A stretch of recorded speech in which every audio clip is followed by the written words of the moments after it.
Ok, então sejam bem-vindos todos e todas aí para mais uma edição do nosso seminário de Geometria Algébrica dos Estudantes. Hoje eu tenho o prazer aí de apresentar um colega do INPA que terminou seu doutorado recentemente, o Jorge Duque. Ele fez tanto o mestrado e o doutorado no INPA, sob a orientação, o último sendo orientado pelo professor Hussein Movassati, e agora ele é professor na Universidade de Antioquia. E hoje ele vai falar para a gente sobre o Rod Locks. Então, Jorge Duque, a palavra é sua, fica à vontade aí no nosso seminário. Tá, boa tarde, galera. Muito obrigado pelo convite. É um prazer estar aqui na minha casa, na minha casa acadêmica. Então, a gente vai falar do locus de Hodge. O locus de Hodge foi introduzido por Grothendieck como uma maneira de tentar estudar a conjectura de Hodge desde uma visão um tanto diferente. Então, a gente vai falar disso e vai fazer um recorrido histórico. No completo, e a gente não vai ir em linha reta. A gente vai começar num ano, vai saltar no outro e depois volta. E se dá tempo, talvez eu fale algumas palavras de uns ciclos de Hodge estranhos, meio patológicos, que Roberto e eu encontramos quando tentamos estudar um Hodge locus em particular, que a gente vai ver. Então, como para contextualizar a coisa, a gente vai começar falando da conjectura de Hodge para hipersuperfícies. No caso de hipersuperfície, a conjectura de Hodge, entre aspas, muito grande, ela fica bem mais simples. E ainda assim... Espera um momento. Sim, ajuda-me que estou apresentando algo assim. Então,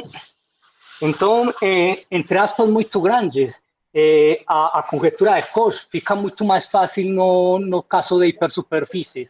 Tão fácil assim que ainda não foi provada. Então, a gente parte com uma hipersuperfície suave, de grado D e dimensão M. Para nós, nesta charla, nesta palestra, N sempre vai ser um número par. Então, pelo teorema das secções hiperplanas de Lefschetz, o grupo de cohomologia da hipersuperfície, você pode descrever ele mais ou menos bem. E essencialmente, ele é trivial quando você olha os grupos de cohomologia que não estão no meio. Ou seja, trivial me refiro que quando K é par, o grupo de cohomologia de RAM é só gerado por la polarização. Lembrem que a polarização é precisamente como a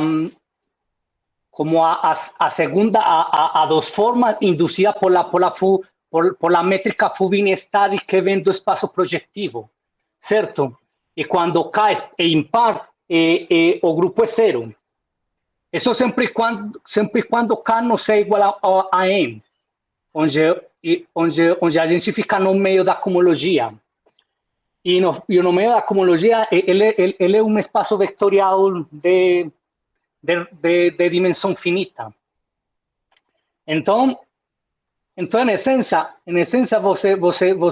a cohomologia ao meio, você pode partir ela na suma direta daquele espaço gerado por la polarização e outro espaço que a gente vai chamar de cohomologia primitiva. Então, quando a gente fala de classe de Hodge não trivial, ou ciclos de Hodge não trivial, a gente sempre está pensando que são ciclos de Hodge na cohomologia primitiva. A gente vai ver isso daqui a pouco. Então dos teoremas que fundam a teoria de Hodge é a descomposição de Hodge. E fala que, neste caso em particular, a enésima cohomologia, você pode partir ela em seu espaço muito mais pequenos, que são estes que estão aqui. Certo? E ele tem uma interpretação, digamos, analítica, mas tudo bem. E a gente sabe que que a homologia nos coeficientes racionais, você pode olhar ela dentro da homologia de Ham, certo? Ou se você quer também aquela homologia singular com coeficientes nos inteiros, mas quando você pensa nos inteiros, essa homologia pode ter parte não livre, parte de torção. Então, quando a gente pensa nesta inclusão, está pensando só na parte livre, certo? A gente esquece os termos de torção. Então, a gente vai necessitar isso daqui a pouco, sobretudo a descomposição de Gauss. E a gente pode definir a filtração de Gauss, que é só cortar até certo ponto a descomposição de Gauss, que é justo como eu escrevi aqui. E, de fato, isso nos vai servir para definir o que é um ciclo de Gauss ou uma classe de Gauss, certo? Então, usualmente, quando eu falo de classe, eu sempre penso em homologia. E quando eu falo de ciclo, sempre penso em homologia, mas aqui na palestra, a gente vai falar usualmente ciclo de Gauss, o ciclo, e vai pensar tanto em homologia como em homologia, porque a gente pode ir de um lugar a outro e voltar com dualidade Poincaré. Então, se você pega uma forma na enésima homologia de Ram, a gente diz que ele é um ciclo de Gauss ou uma classe de Gauss se ela pertenece a este espaço vectorial. Isso quer dizer que ela é precisamente uma classe racional da homologia em meio. E esse espaço vectorial se define desta maneira, desta forma, certo? Eso olhar a homologia singular, contida dentro da homologia de Ram e intersectá-la com a parte do meio da descomposição de Gauss. A coisa é que uma classe esté neste espaço implica que quando você faz a integral daquela forma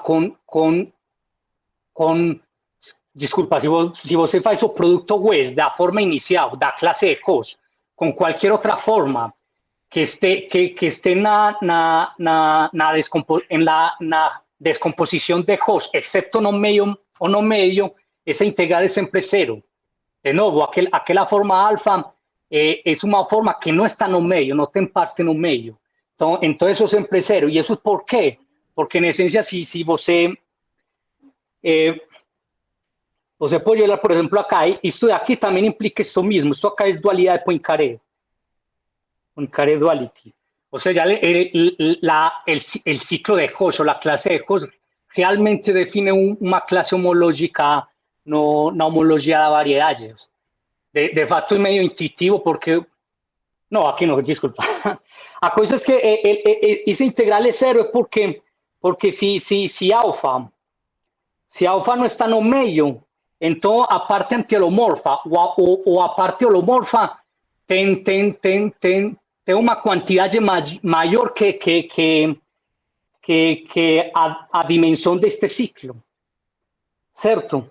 Ou seja, no fundo, esta forma aqui, nesta forma aqui, a parte holomorfa ou antiholomorfa tem uma quantidade maior que a dimensão da variedade X. Então, no fundo, é zero, certo? Então este é só um elemento da conjectura de Gauss. Então, agora a gente vai olhar o outro elemento, que são os chamados ciclos algébricos. Então, para nós, um ciclo algébrico não é mais que aquele que é induzido por uma subvariedade cerrada ou algébricas contida na variedade X.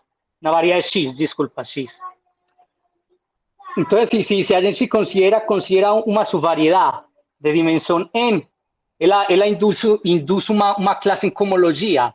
E essencialmente, essa classe de homologia está definida por a dualidade Poincaré. Ou seja, a clase de homologia satisfaz que quando você faz o wedge com outra forma e depois integra ela, é o mesmo que pegar a forma e integrar sobre a variedade, sobre a subvariedade, certo? Então, a gente já tem os dois elementos. Então, o que fala a conjectura de Hodge? Outra coisa para observar é que, de fato, todo ciclo algébrico é um ciclo de Hodge, es esta observação acá. E isso é similar ao anterior, porque quando você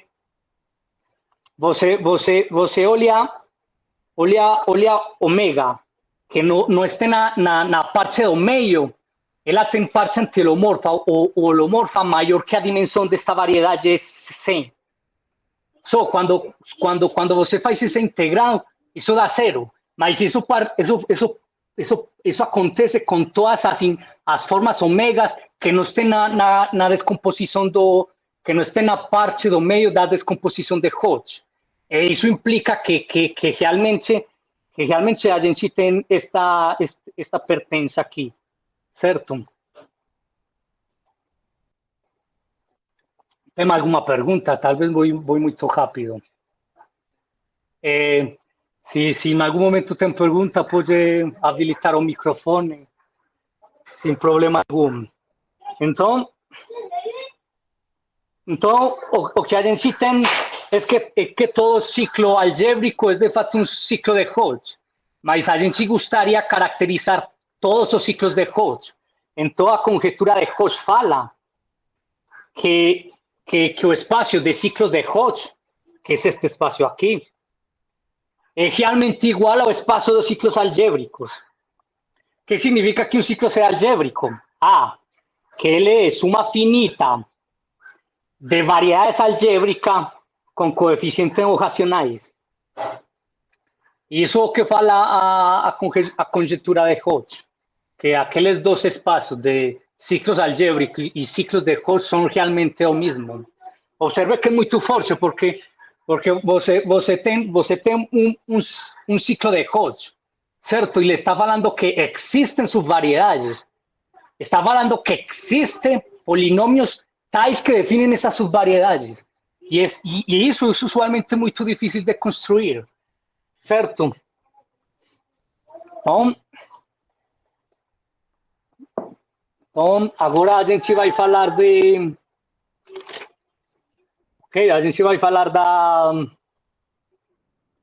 da conjectura variacional de Hodge. Então, para isso, a gente vai considerar, ou seja, a conjectura variacional de Hodge é como a conjectura de Hodge mais no contexto de famílias. Então, a gente vai considerar a famílias de hipersuperfícies suaves de dimensão n com n par de grado d, que estão parametrizadas por t, ou seja, t é o espaço de parâmetro. Cada ponto em t representa uma variedade suave, uma hipersuperfície suave de dimensão e de grado d, certo? Então o que acontece é que este mapa aqui, pi, ele é uma sumessão própria. E pelo teorema de Ehresmann, ele é realmente um fibrado localmente trivial, certo? Uma fibração localmente trivial. Isso quer dizer que pelo menos você localmente tem uma maneira como mover-se pelos parâmetros de uma maneira natural, certo? Então, a gente, o que agora vai fazer é parar em um ponto fixo, que a gente está chamando de O ou de zero. Aquele ponto fixo representa uma variedade, certo? Uma variedade suave. Mas a gente também vai supor que essa variedade tem um ciclo de Hodge no trivial. Isso quer dizer que se você tira a polarização dele, ele é diferente de zero, que é justo isso que estou falando acá. Certo? Então esse ciclo está dentro da variedade. Então, deixa eu por aqui, tenho uma animação. Algo assim. Então, você tem o espaço de parâmetro. Então, terceiro é o ponto que eu fixei, é o ponto zero, certo? E delta terceiro é nosso ciclo de Gauss, por hipótese. Então, agora você vai mirar todos aqueles parâmetros. Sabes que quando você move ele, porque você tem uma maneira natural de puxar ele, você vê aqueles parâmetros que continuam sendo ciclos de Gauss, certo? Observe que entonces en este caso, por ejemplo, aquellos parámetros son precisamente esa curva que a gente ve no espacio de parámetros que tem cor vermelho. Eso es precisamente o locus de Gauss local. Son precisamente todos los parámetros por los cuales se puede movimentar o el germen de variedades de todos os parâmetros. Estou falando de variedade aqui entre aspas, mas a gente vai ver que é pelo menos uma variedade analítica. Então, de novo, são todos os parâmetros localmente, tal que você pode mover seu ciclo delta T0, que é um ciclo de Gauss e continua sendo de Gauss, certo? Alguma pergunta? Ficou claro como a intuição?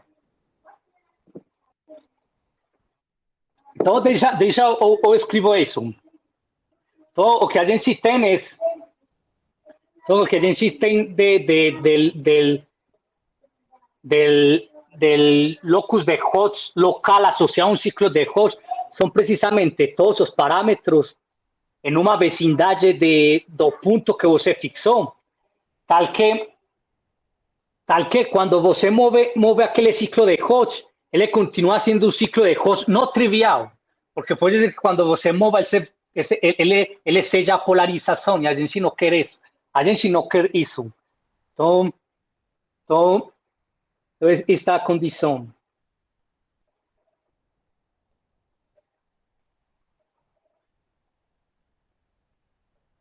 Certo?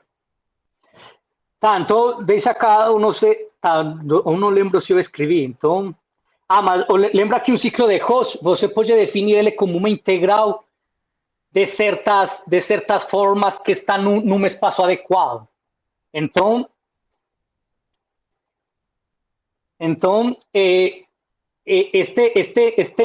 este locus de Gauss local, você também pode ser definido da seguinte forma. Então, escrevamos acá, este é o local Gauss locus.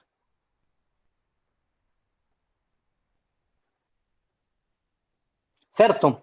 Então, você pode definir como aqueles parâmetros que quando você move o ciclo e você integra sobre a correspondente adequada, a filtração de Gauss, ele é zero.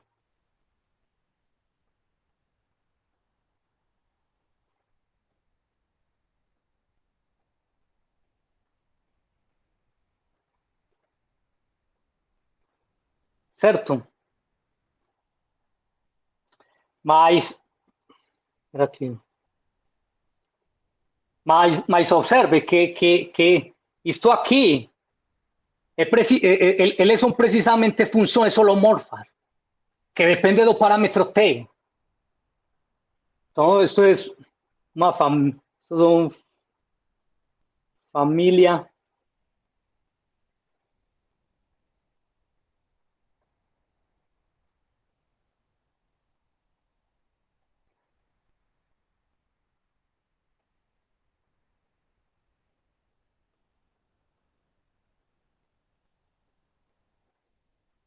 Então, são uma família de funções holomorfas, ou seja, o que está falando isso é que realmente esse germe de conjunto é um germe de uma variedade analítica no espaço de parâmetros, certo?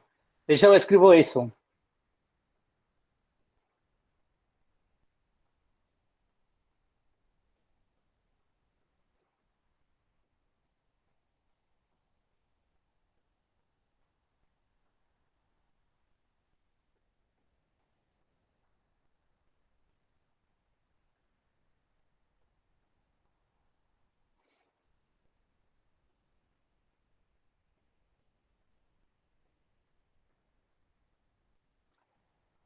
certo? Então, a gente já tem o ingrediente principal para falar da conjectura variacional de Hodge, certo? Todo que fala a conjectura variacional de Hodge, lembra que a gente definiu o Hodge locus para cada ciclo de Hodge, certo? Então a gente vai pegar um ciclo de Hodge e o que fala a conjectura variacional de Hodge es que ese ciclo de Hodge, que a gente ya sabe que es de Hodge, es algébrico sí y solo sí cuando você deforma L por aquellos parámetros que viven en el Hodge locus local, ele continua sendo algébrico, certo? Só que fala ele, de fato, observe que de alguma forma isto é muito mais débil que a conjectura de Hodge inicial, porque se a conjectura de Hodge é certa, todo ciclo de Hodge é algébrico, mas você se está movimentando, você está deformando o ciclo inicial por aqueles parámetros onde ele continua sendo de Hodge. Em particular, se a conjectura de Hodge é certa, ele é algébrico. Então, isto é, em algum sentido, um pouco mais débil. De fato, a conjectura de Hodge implica esta conjectura variacional. E ainda assim, isto é um problema muito difícil que em termos gerais continua aberto. Certo? Tá. Alguma pergunta até aqui? Então assim como a gente definiu o locus de Hodge local, a gente pode definir o locus de Hodge global. Então, olha como ele se define. Então, acá. Então el global Hodge locus o locus de Hodge global son precisamente todos os parámetros. Tal que a variedade que está encima daquele parâmetro tem ciclo de Hodge no trivial.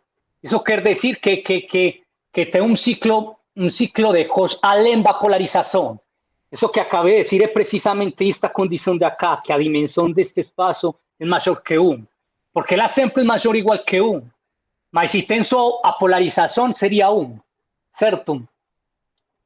Então este conjunto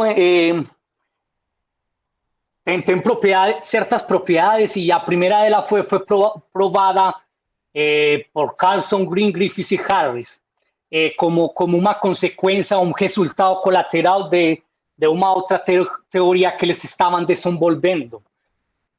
Entonces le probaron que en esencia para casi cualquier grado D, el locus de Hodge global es una unión contable de sus variedades analíticas.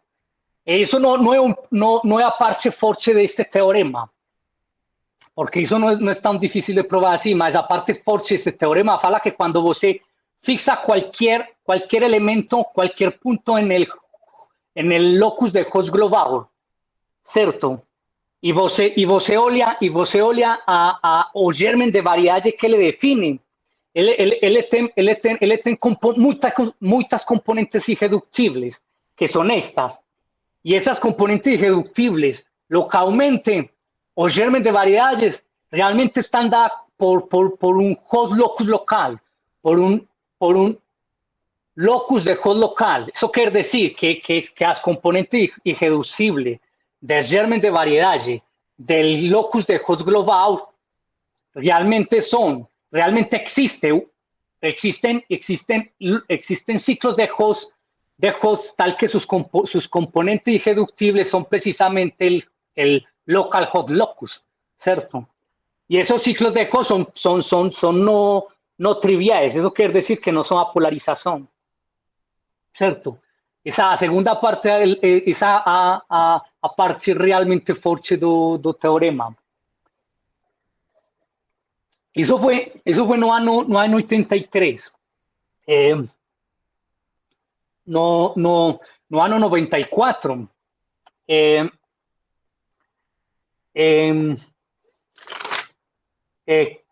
Catani, Bellini y Kaplan probaron el siguiente teorema. Y este teorema es muy importante en el sentido de no, o sea, ya este teorema es como a evidencia más fuerte até agora que a gente tem de que a conjetura de cosas es cierta, ¿cierto? Y el teorema es el siguiente, entonces realmente va el teorema de que el Hot locus es realmente una variedad algébrica, o sea, ya es una unión contable de subconjunto fechado de Zariski, ¿cierto? No espacios de parámetros. ¿Y por qué este teorema es tan importante? Porque este teorema es profundo y além disso, eles probaram sin usar a conjetura de Hot. Si a conjetura de Hot fosse certa, este teorema también es cierto, o sea, a conjetura de Hot implica este teorema. Entonces, por eso, como o remarcable o a importância deste teorema, certo? De alguma maneira também está falando que para uma variedade, uma hipersuperfície genérica, o único ciclo de Cauchy é a polarização, certo? Então, olha que sobre el locus de Hot, a gente tem como duas coisas, como tentar provar a conjetura de variacional de Hot ou tentar descrever as componentes irredutíveis do locus de Hot global. Mas descrever as componentes é uma tarefa muito difícil. De fato, vamos olhar algunos resultados en estas direcciones y es algo muy difícil. Ainda cuando você considera un locus de Hot global, onde a conjetura de Hot seja certa.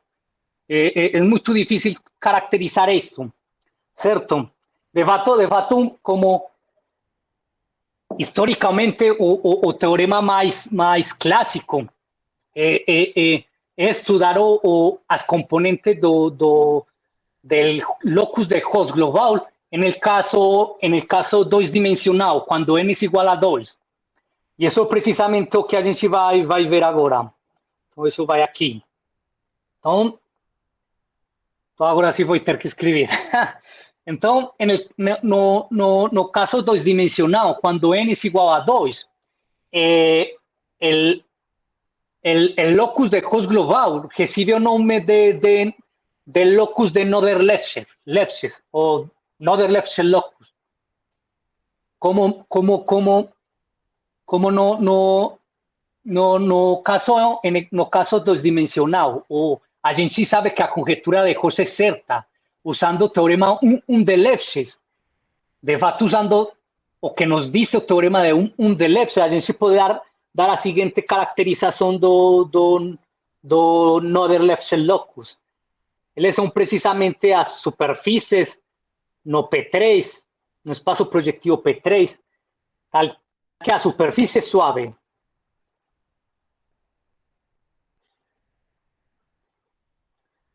E tal que o número de Picard é maior que 1, certo?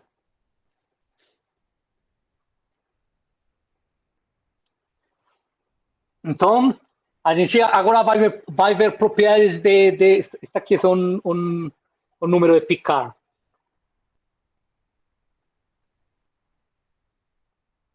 Certo?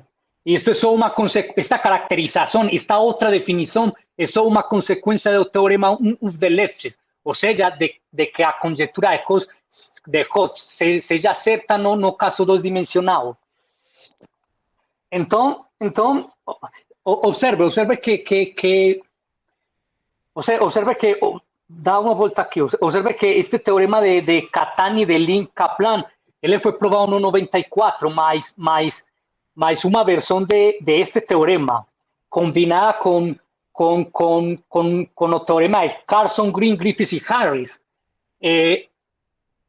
ela foi planteada uma versão da combinação destes dois teoremas. Ela foi planteada no caso dos dimensionais no ano 1882. E essa versão daqueles dois teoremas, no caso dos dimensionados, foi planteada, olha a data, é bem muito velha. Ela foi planteada por Noether. E muitos anos depois foi Lefschetz que realmente provou ela. Então a gente vai enunciar aquele teorema. Então, o teorema é Noether-Lefschetz Theorem.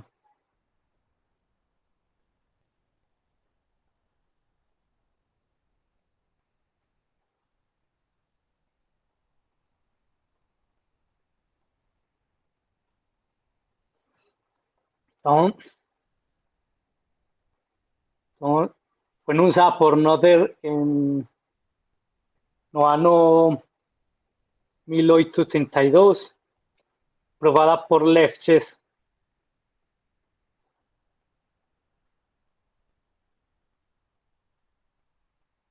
no ano de 1924.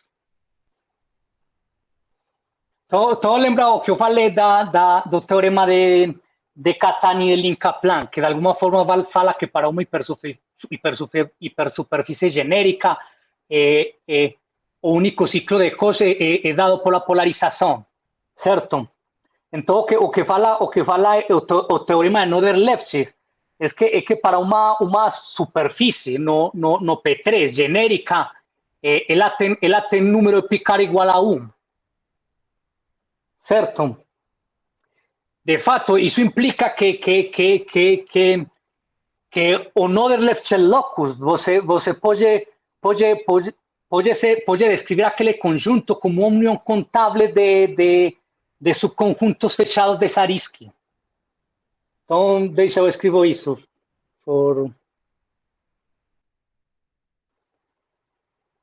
Para o grau maior que 4, uma superfície geral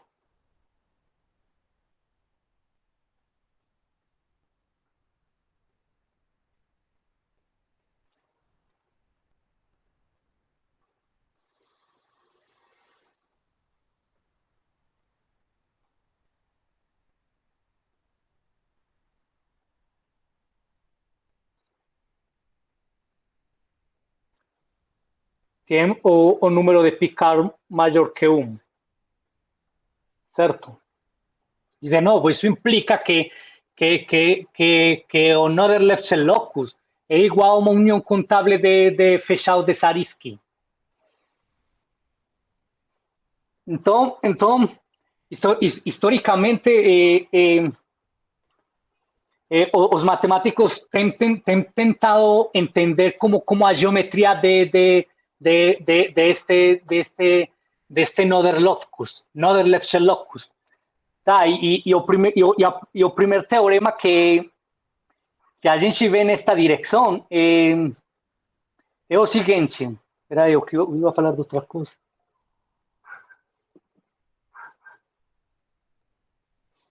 Ok.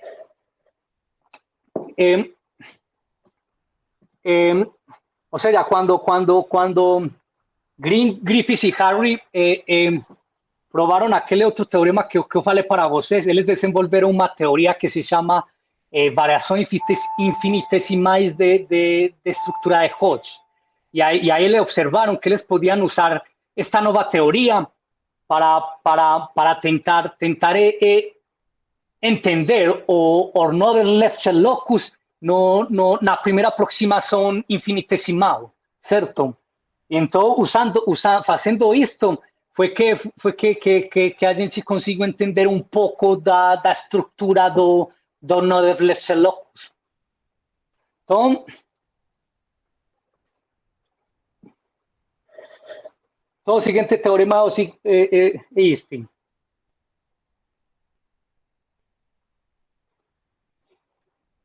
Foi provado por Voisin no ano 38 e Green no 89. Então Então, eles o que tentaram entender foi qual era a dimensão ou a codimensão máxima ou mínima que atingiam o Netherleft locus. E eles provaram o seguinte: a codimensão mínima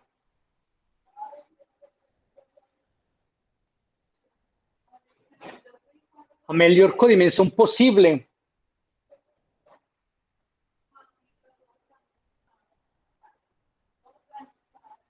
del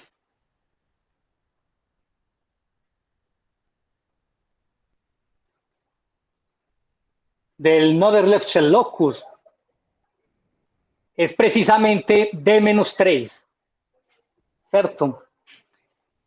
Y es solo atingida no siguiente.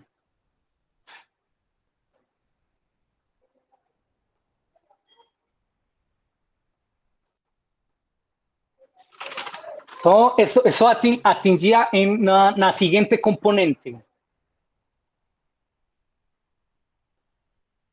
Lo voy a denotar así.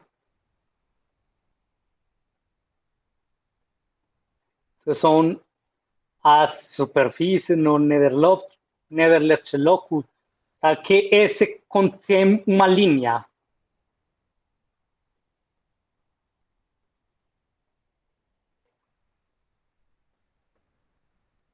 Certo? Isso valeu para D maior ou igual que 5. Certo? Então, agora, eu não sei se vou falar isso agora ou depois. Ah, não, depois. Então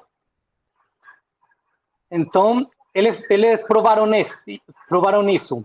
E além disso, você vê que de fato o que estão fazendo é caracterizando a codimensão mínima da componente Netherleft locus, certo?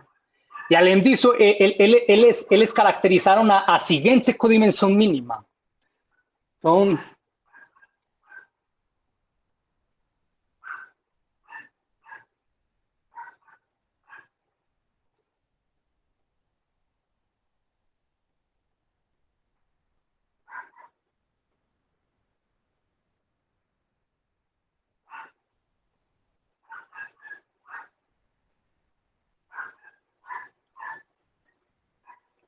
a seguinte codimensão é precisamente 2D-7. E ela é atingida precisamente en aquellas superficies que contienen una cónica. Entonces, deixa eu escribo eso. Son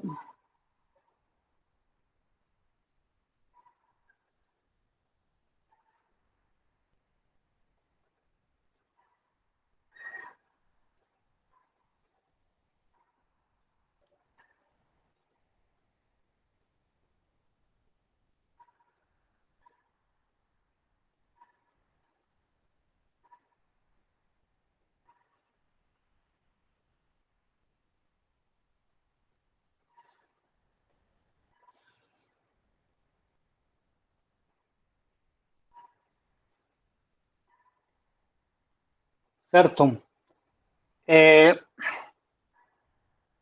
De fato, esto último fue probado por Boassa no ano 39, essa segunda parte, certo? Uma observação que talvez devi fazer antes de dar aquele teorema es que as componentes as codimensões do Netherleft de las componentes de Netherleft locus têm as seguintes cotas. Ou seja, a cota mínima é aquela que nos dá o teorema anterior.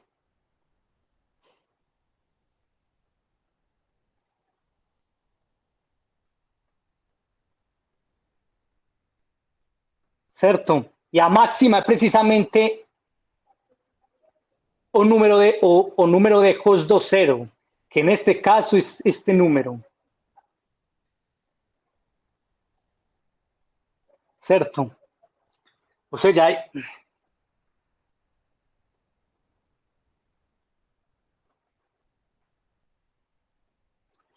a gente pode provar essa cota superior como mirando localmente o locus de Hodge, certo? Como ele é definido, por quantas equações ele é definido. Então, as componentes que atingem este valor são chamadas de componentes gerais. Deixa eu escrever aqui melhor.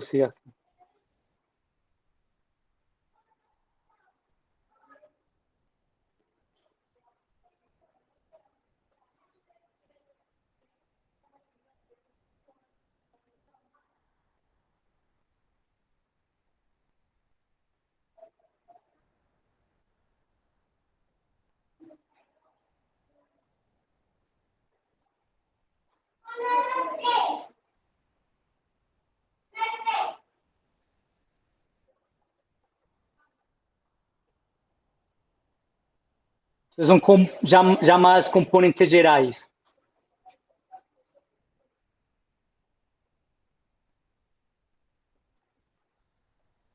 Certo? E no outro caso são chamadas componentes especiais. Certo? Deixa eu escrever isso também.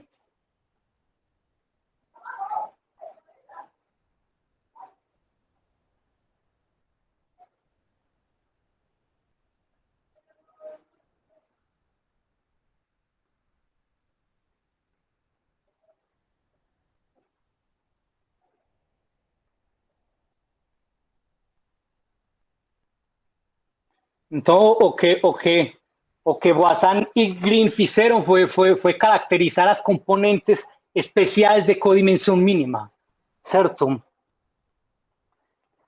Tá, então depois disso,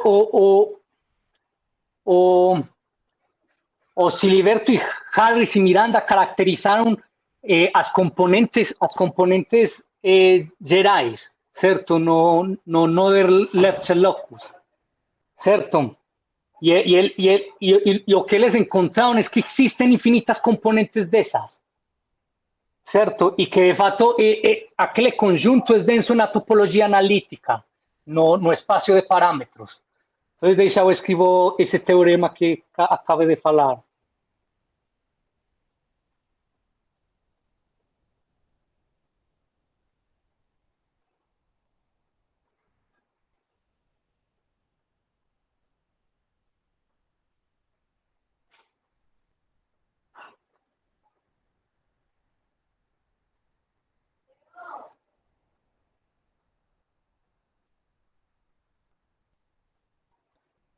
O que le probaron fue que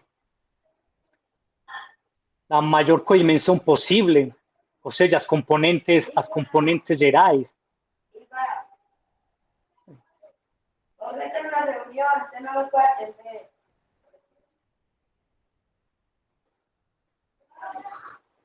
Jorge está en una reunión.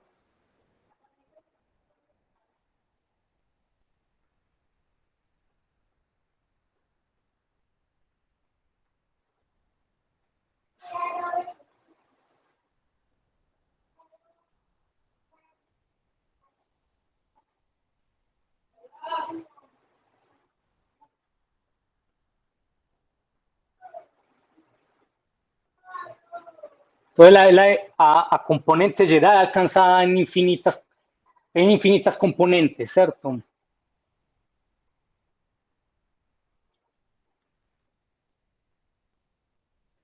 Y ellas son densas.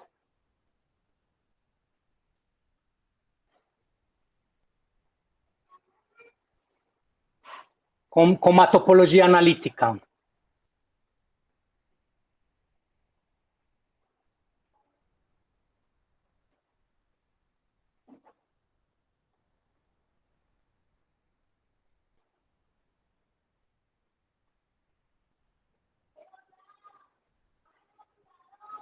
Certo?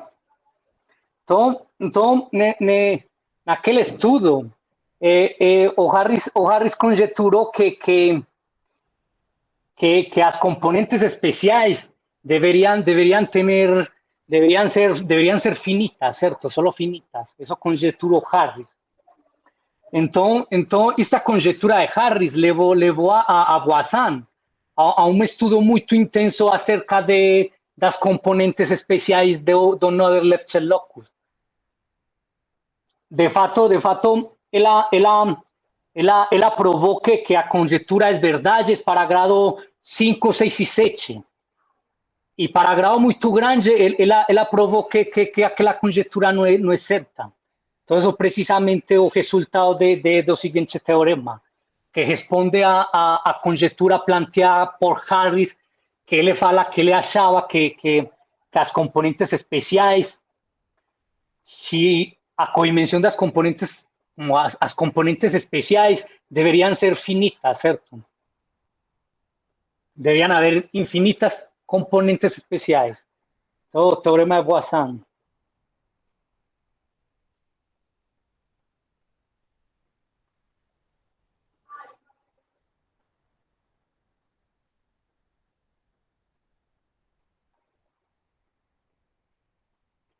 Noventa e 91. Então, qual é?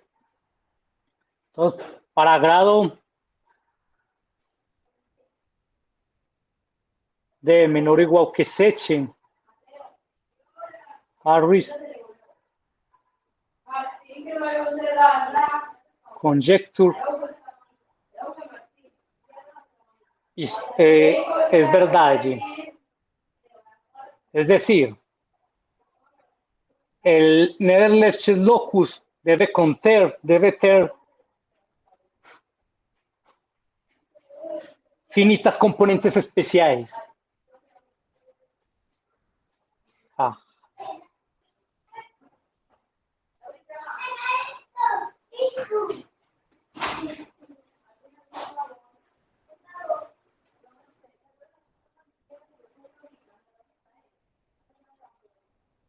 Certo? Mas ela também provou que para um grau muito grande, isso não é certo. Então, para D muito grande,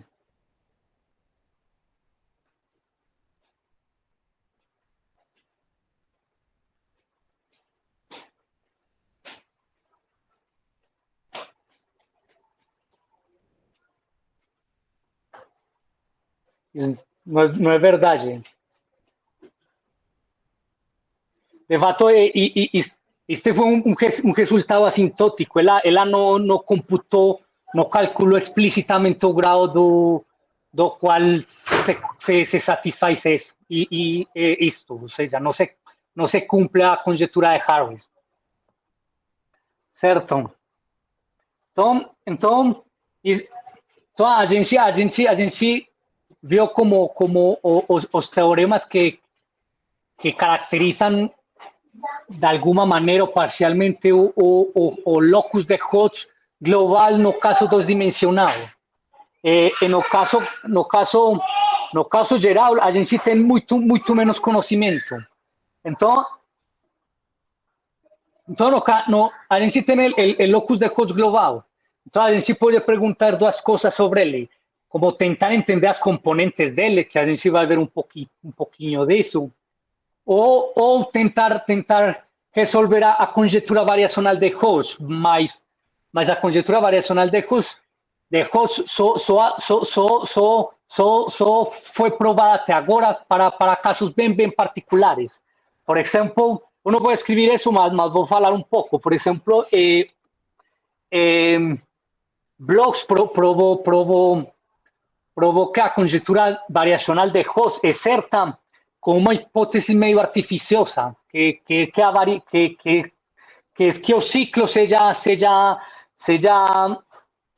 semi-regular e seja também localmente de intersecção completa. A coisa é que a gente não tem muitos exemplos de variedades semi-regulares, mas isso levou a Dan a fazer um estudo e tentar procurar mais exemplos disso, e pouco tempo atrás, ele exhibiu uns exemplos disso. Então, nesse caso, a conjectura variacional de Cauchy é certa. Dan, talvez o teorema mais geral que a gente tem é que o Dan provou que para ciclos de intersecção completa, a conjectura variacional é certa, certo? E Movasati, junto com Roberto Villaflor, que está aqui, provaram que a conjectura variacional é certa para certos ciclos de Cauchy que não são intersecção completa, certo? Para certos exemplos, mas em termos gerais, não, a gente não sabe muito da conjectura variacional de Cauchy. Agora, a gente vejamos um pouco das componentes de Hot-Locus em dimensões maiores, não só em dimensões 2.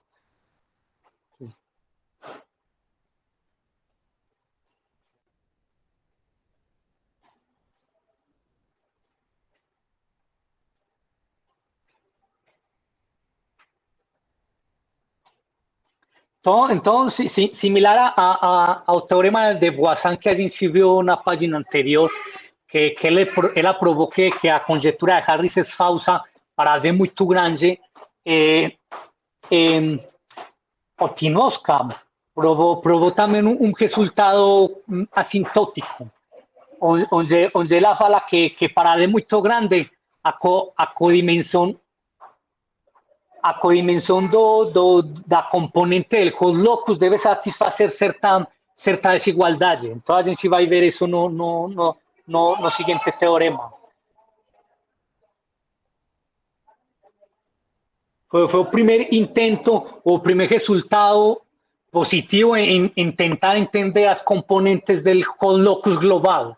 Acá estamos hablando del Hot-Locus global. Es global.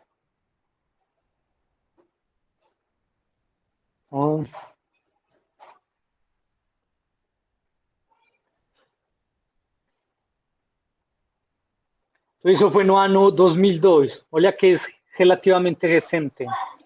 Então, para D muito grande,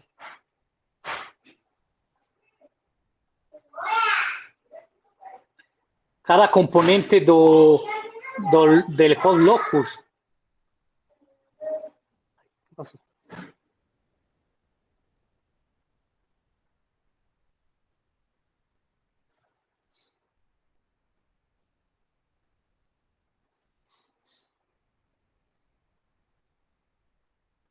entonces satisfaz esta codimensión sobre o espaço de parámetros T da componente sempre maior ou igual que este número.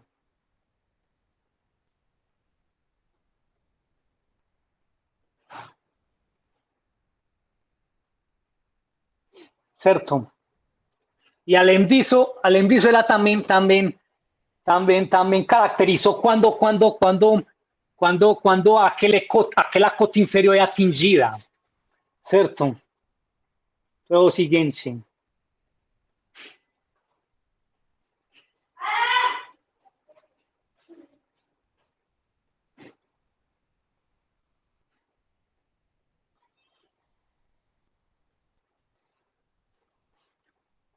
A componente está. São as variedades no Hot-Locus. Tal que a variedade contém uma subvariedade lineal de dimensão em meios.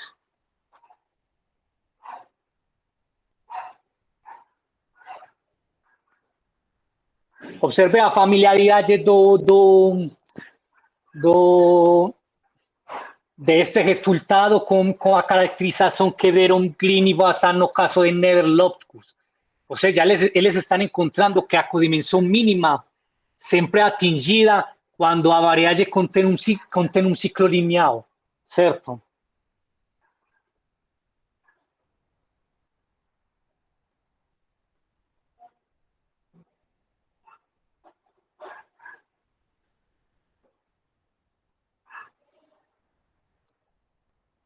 Certo? Então, agora o seguinte passo que a gente pode como olhar na história, que é relativamente recente, é que o Movasati, ele considera este mesmo problema, mas parado só sobre aquela componente que passa por la variedade de Fermat, certo? E aí ele provou sem dependência do grau, porque observa que acá este resultado, o resultado Tinoska, é para um grau muito grande. Aí ele provou, Movasati provou, quase independente do grau, de que de fato a codimensão mínima é essa, certo? Então, só que fala o seguinte teorema.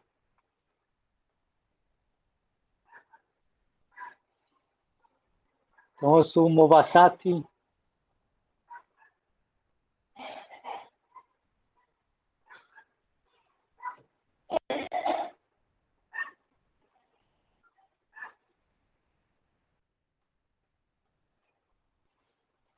no ano 2017, certo? Então, para D, lembrem que D é o grado da variedade, da hipersuperfície. Então, a codimensão mínima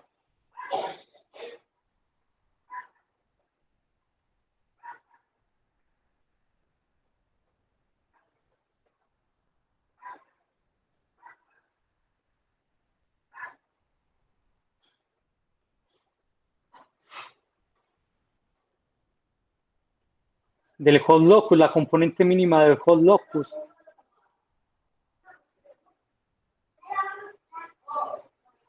que contém a variedade de Fermat.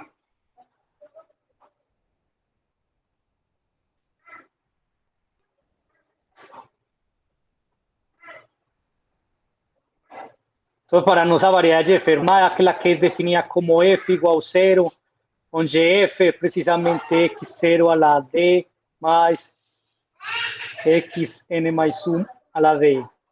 Essa é a nossa variedade de Fermat. Acá como um parênteses. Então, é precisamente a cota que encontrou Tinoska.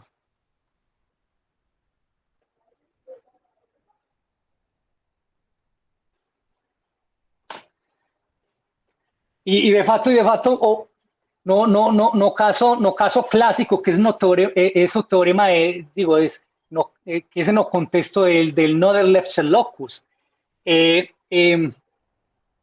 este resultado do Movasati não está muito longe, porque é isto que acontece no caso clássico.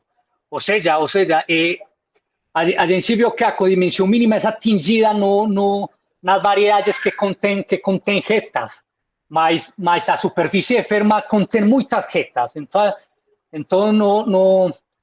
ou seja, tem muito sentido isso que Movasati provou, certo?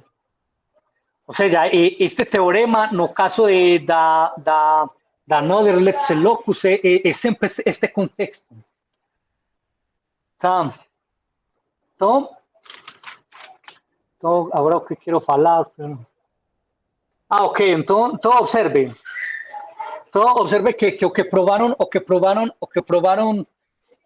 Green e Voisin, no caso de Noether-Lefschetz locus, eles provaram que a codimensão mínima sempre é atingida no caso das variedades ou das hipersuperfícies que contêm ciclo linear.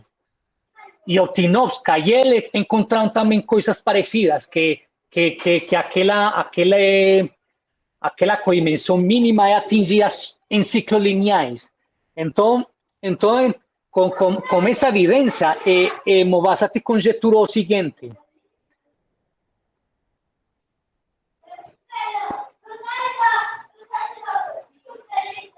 quanto tempo tenho? Eduardo? Assim, você pode falar pelo tempo que você quiser, assim, tipo, geralmente as nossas palestras duram 1 hora, mas se quiser falar mais um pouquinho, não tem problema, mais uns 10, 15 minutos. Tá. Então, vou tentar, mas já quase. Então, a conjectura de Movasati.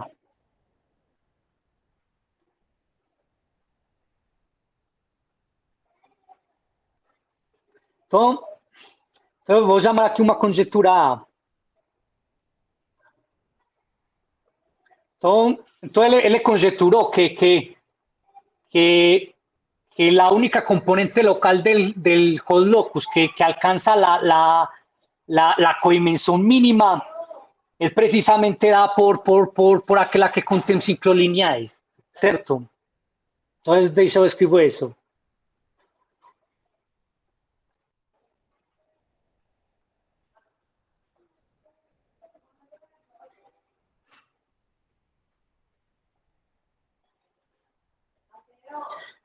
Obviamente, todo esto es pasando por la variedad de Fermat.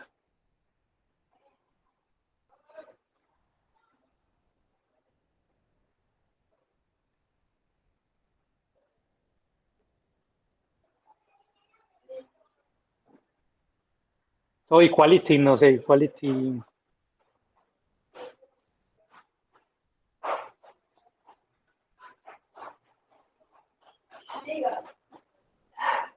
Entonces son precisamente las que contienen un ciclo lineal.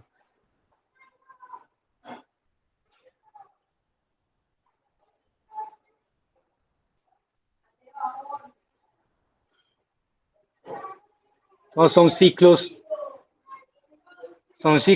cero. Este cero acá es precisamente a variedad de Fermat que você fixou no espacio de parámetros.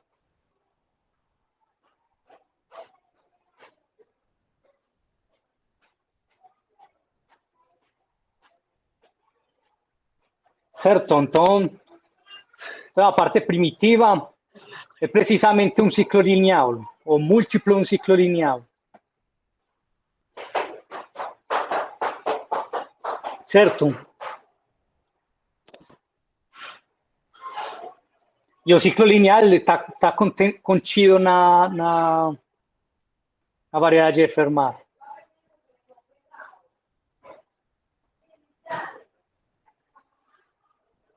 Então, a variedade de Fermat também é esta aqui. Então,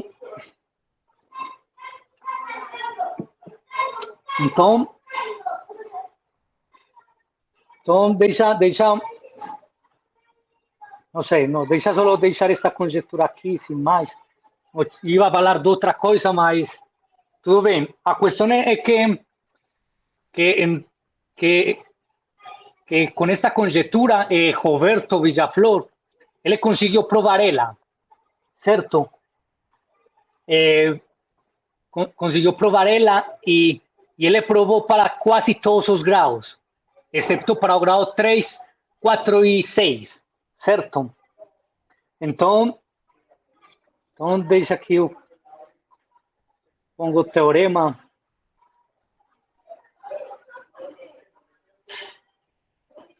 Foi provado faz pouco tempo. Então, a conjectura é Movasati.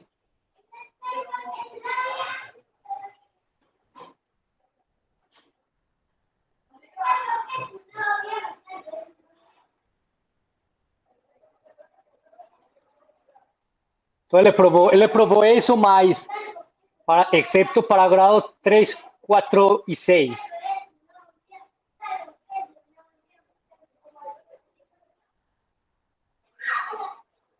Certo? Então, o que tinha que falar? Então ele provou isso. De fato, ele caracterizou qual é a codimensão mínima do hot locus quando passa por la variedade de Fermat. E ainda mais, ele conseguiu encontrar qual era a seguinte codimensão mínima e mais ou menos caracterizou ela, certo? Então a coisa é esta. Então aqui vou mais ou menos rápido para não levar muito tempo, mas a coisa é que ele provou a conjectura, mas ele não com os métodos que ele estava usando, ele não conseguia provar para o grau 3, 4 e 6, certo? Então, aí onde vem aquele que a gente chama de fake linear cycles. Vou falar só umas pequenas palavras disso.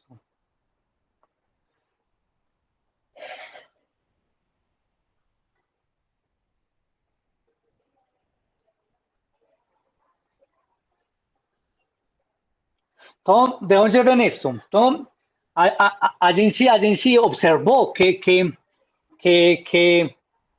a gente poderia tentar. Ai, ¿qué pasó con eso? Espera ahí que. A gente poderia tentar entender a conjectura de Movasati em geral, usando a acción de Galois explícita sobre ciertas formas especiais, certo? Então, a gente o que fez foi estudar precisamente essa ação de Galois. Então, com essa ação de Galois, a gente provou. Quando falo a gente, eu estou falando de eu e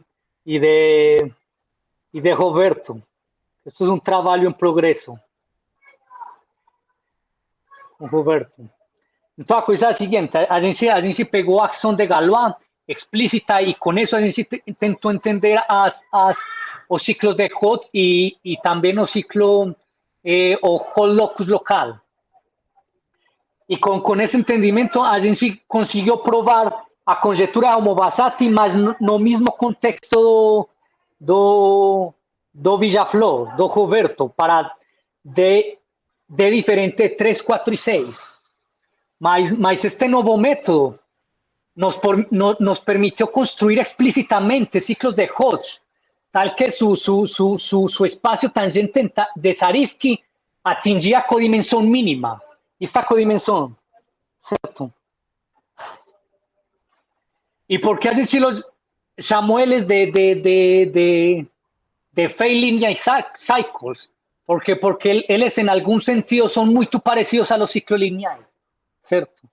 En algún sentido que no vou falar acá, mas então a gente encontrou estos ciclos exquisitos tentando entender el locus de Hodge que passa por uma variedade de Fermat nos casos de igual a 3, 4 e 6. Então a gente tem mais ou menos este teorema aqui para finalizar a palestra. Este teorema.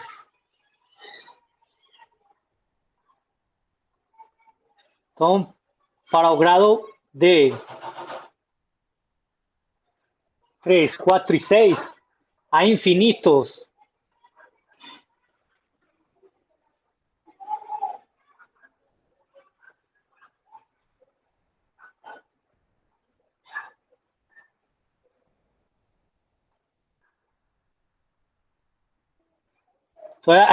ciclos de Hodge, o sea, eles están acá.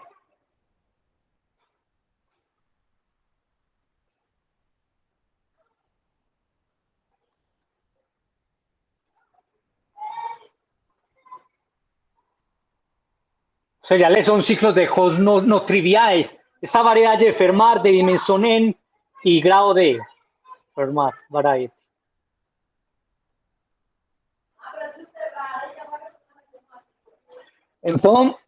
Entonces, a gente provou que existen infinitos cuyo tangente, el locus de Hodge tiene tangente, la codimensión de su tangente Zariski es de codimensión mínima.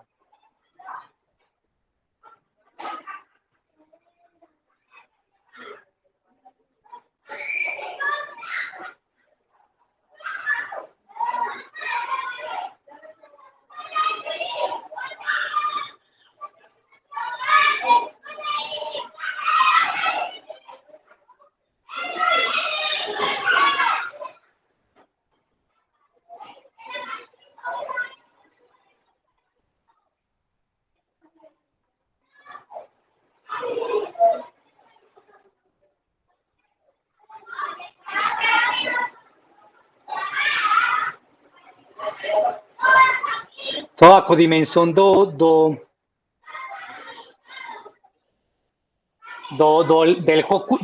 locus de Hodge que pasa por la variedad de Fermat es precisamente a codimensión mínima.